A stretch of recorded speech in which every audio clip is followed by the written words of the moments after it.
The first time the giant fell to his knees before her gate, the rich widow thought the dust itself had learned to beg, because the road outside her estate had not seen humility in years, only wagons heavy with grain, horses shod in silver, and men who believed wealth was something they could demand from the earth, if they shouted loudly enough. Yet this man, this enormous, broken-backed stranger, lowered himself until his shadow disappeared beneath the iron crest of her fence, his voice trembling as he spoke the words that would echo through her memory long after the evening bells faded. "Let me stay and work for you. I will give you my strength, my loyalty, my life, and if fate allows it, I will even give you another child, because I know what it means to lose everything and still wake up breathing."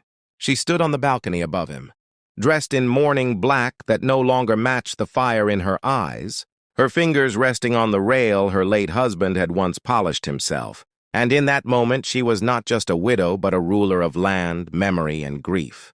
A woman who had buried love twice. Once in the ground and once in her womb, and learned that silence could be heavier than stone. The giant, called Rowan by those who had once feared him, had been a laborer, a soldier, a man hired for the size of his hands and the hardness of his will. But war had discarded him, drought had starved him, and pride had nearly killed him before hunger forced him to walk the long road to her gates, because everyone knew the widow kept her land, alive through winters that broke other estates. And everyone also whispered that her house was cold, empty, waiting for something it would never name aloud. She had not planned to listen to him. She had planned to send the guards, to remind herself that kindness had once cost her a child and a husband in the same year.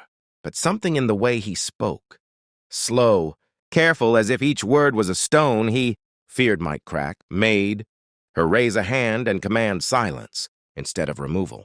Rowan told her he would work without wage until she trusted him, that he would break soil, mend walls, lift what her men could not, that he would sleep in the barn and eat whatever was left behind, and when he finally looked up, his eyes were not pleading but honest, the eyes of a man who had already accepted refusal and survived worse. The widow, whose name was Elara, remembered how her husband had once stood exactly like that on the day. He asked for her hand, proud yet afraid. And the memory cut so sharply she almost laughed, because life had a cruel sense of symmetry, offering echoes instead of miracles. She told Rowan he could stay one night.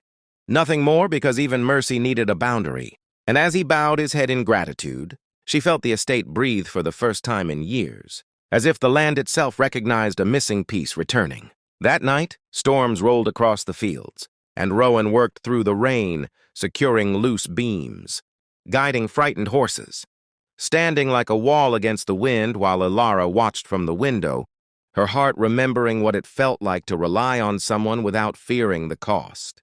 Days turned into weeks, and the giant proved himself not with grand gestures but with consistency, rising before dawn, working until the stars returned, never touching what was not offered, never stepping where he was not invited, and the servants began to speak of him with quiet respect, because strength without arrogance is a rare thing, and loyalty that asks for nothing is rarer still.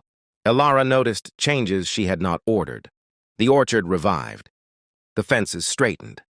The old well reinforced, and she began to leave instructions where he could find them, then small meals, then eventually words spoken face to face. And with each exchange, the space between them softened, filled with stories of losses that mirrored one another in different shapes. Rowan spoke of a wife buried before her time, of a child he never held, of guilt that clung heavier than any load he carried.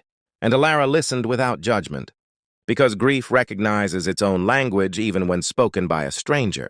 When he finally said the words again, not as a plea but as a promise, that he would stay as long as she allowed, that he would protect her land and name as if they were his own, that if she ever wished for life to return where death had ruled, he would not turn away. She did not answer immediately, because power frightens those who understand it, and she had learned that hope is the most dangerous currency of all. Yet late one evening, standing beside the empty nursery, her husband had built with dreams that never learned to breathe. Elara realized the room no longer felt like a tomb, but like a question. And questions, unlike graves, can still be answered. She offered Rowan a contract at Sunrise, fair pay, a place in the house, and a role no one else could fill. And when he accepted with tears, he did not bother to hide. She felt something break open inside her. Not pain this time, but possibility. As you listen to this story unfold, remember that some lives change not through conquest, but through quiet persistence. And if you want to hear how strength and sorrow slowly turn into loyalty, love, and legacy, make sure you subscribe to the channel, because Chapter 2 will reveal the choice that binds them forever, and the cost neither of them can avoid once the past finally comes to collect its due. When Elara signed Rowan's name beside her own on the contract, she did not realize she was also signing an unspoken agreement with fate, because the land has a way of witnessing promises the heart is still afraid to speak. And from that morning onward, the estate no longer belonged to grief alone, but to something quietly growing beneath the surface, something that moved like roots rather than storms. Rowan took his place in the house not as a master and never as a servant, but as a presence that steadied the air itself, careful in every step, respectful in every silence. And Elara found that nights grew shorter not because sleep came easily, but because thoughts no longer felt like enemies waiting in the dark. The servants noticed first how laughter returned in fragments, how meals lasted longer, how the widow's gaze no longer avoided the fields, where her husband had fallen, ill during the last harvest, and Rowan noticed it too, though he said nothing.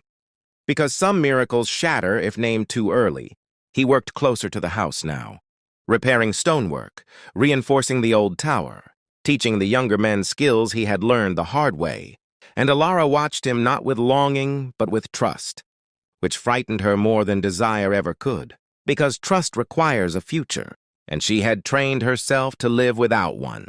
The rumors began, as rumors always do, curling through nearby villages like smoke, whispers that the widow had taken a giant into her home, that she was replacing one legacy with another. And Elara surprised everyone, including herself, by not silencing them, because for the first time, she understood that reputation meant nothing to a woman who had already survived loss. One evening, when the orchard bloomed earlier than expected and the scent of flowers filled the air like a promise too heavy to ignore, Rowan finally spoke not as a worker, but as a man who had carried his truth long enough, telling Elara that he would leave if his presence became a burden, that his loyalty did not require possession, only purpose. And Elara answered him with honesty sharper than fear, admitting that she had spent years guarding an emptiness that no longer served her, that love had once destroyed her because she had mistaken permanence for safety, and that if she allowed herself to choose again, it would not be out of loneliness, but strength. The night that followed was not loud, not reckless, not rushed. It was built slowly, like everything else between them, shaped by consent, memory, and a shared understanding that two broken lives do not merge to escape pain but to face it together. And when dawn arrived, Elara felt something she had not felt since her youth, future that did not terrify her. Seasons passed, and the estate flourished not because of miracles, but because of effort, unity, and the quiet leadership Elara reclaimed with Rowan beside her. And when she discovered life stirring within her once more, fear returned briefly, sharp and familiar, before being replaced by resolve, because this time she was not alone, and this time she would not surrender joy to superstition. Rowan wept when she told him, not from triumph, but gratitude, understanding that creation is not ownership, but responsibility, and together they prepared not just for a child, but for the consequences of defying expectations, lineage, and history itself. When the truth could no longer be hidden, Elara stood before her people and claimed her choice. Without apology, naming Rowan not as a replacement but as a partner, and the giant who once begged at her gate now stood beside her not in shadow but in light, equal in duty and devotion. The child's birth did not erase the past, but it rewrote its ending, turning loss into lineage and grief into ground where something stronger could grow. And as the estate welcomed new life, Elara finally understood that survival was never the goal, legacy was. If this story moved you, if you felt the slow power of loyalty, resilience, and chosen love, then subscribe to the channel now, because more unforgettable stories of strength, redemption, and destiny are waiting. and the next one might change the way you see.